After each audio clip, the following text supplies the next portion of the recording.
各位觀眾朋友，你哋好，歡迎收睇粵語新頭條，我係主播 Coco。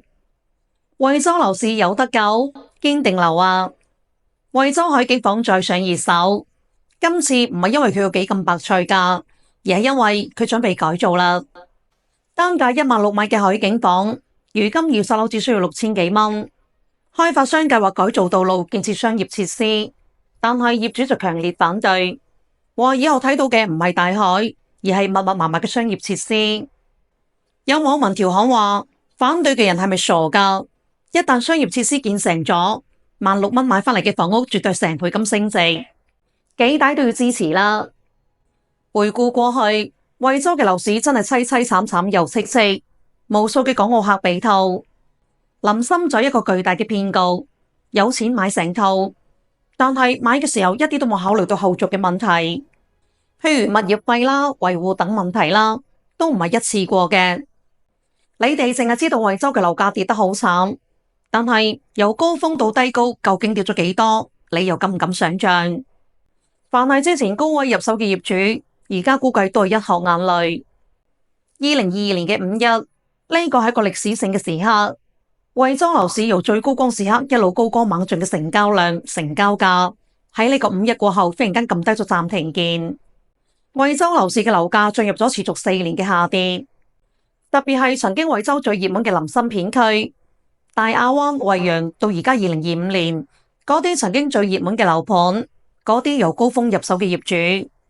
到而家嘅成交價要蝕咗幾多錢？你哋又知唔知？今日 Coco 用一組數據嚟話俾大家知。首先，我哋由成個惠州林森最熱門嘅，亦都係跌得最慘嘅一線林森開始。冠華城由19000蚊嘅毛坯到而家新樓價格8-9千蚊，二手樓最低掛牌價去到6-7千蚊，跌幅6%。大中華幸福城由毛坯2萬蚊到而家新樓大精裝修8500蚊，二手樓價格6000到7000蚊，跌幅67.5%。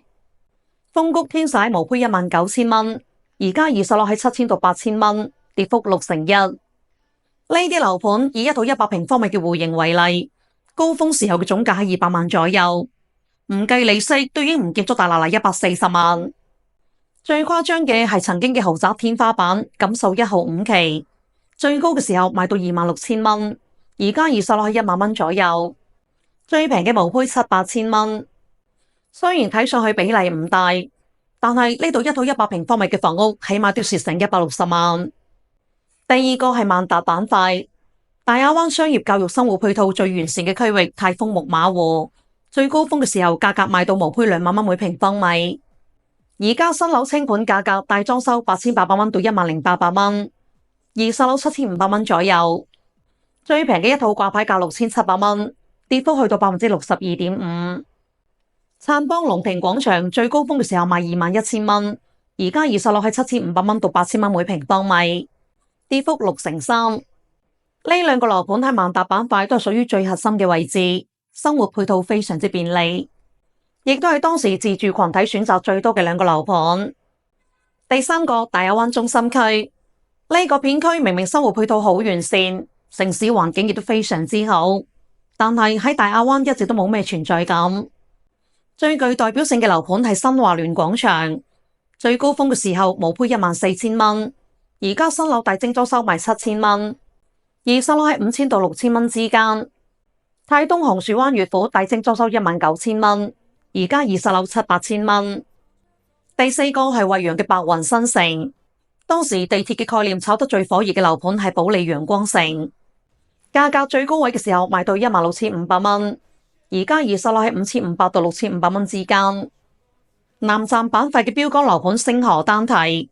當時大家都話有一種底氣叫做新河嘅業主，但係就算當時高位2萬蚊入手嘅毛坯，而家樓價跌到一塌糊塗，佢哋依然引以為傲。不得不說，呢個小區嘅開發商同業主喺成個惠州係出晒名嘅抗跌。早2年佢哋夾生頂咗2年唔降價。而家新樓精裝修11000蚊，二手樓最平嘅7000幾蚊都有啦。高位企崗嘅老業主只能夠用一句說話嚟形容，真係蝕到底褲都冇賣。以上所有樓盤嘅二手樓都係目前最低嘅掛牌價，唔係成交價。特別係呢啲高位入手惠州房屋嘅業主，佢哋唔單止承受咗樓價嘅下跌，有一啲房貸利率最高甚至去到咗6.88%，而家首套房貸利率先至3.0%，同樣100萬嘅貸款，比而家每個月要還多足足3200蚊嘅利息。喺房住唔炒嘅大背景之下，房屋真正回歸到咗商品嘅本質，居住嘅屬性。而家嘅惠州真係好難。當年房地產行情好嘅時候，猛咁搞房地產，結果發力太猛，一下子起得多過咗頭，密集型嘅產業又冇快速咁引進過嚟，搞到而家惠州大亞灣呢邊起嘅樓到處都係。當年搞到興合合嘅深圳地鐵亦都冇延伸過嚟，亦都唔知呢個地鐵幾時先至可以通車。再睇翻有住中國馬爾代夫之稱嘅惠州巽寮灣，一直都係國內濱海度假嘅熱門目的地。前嗰排巽寮灣景觀廊道嘅升級改造工程引發咗一場激烈嘅爭議。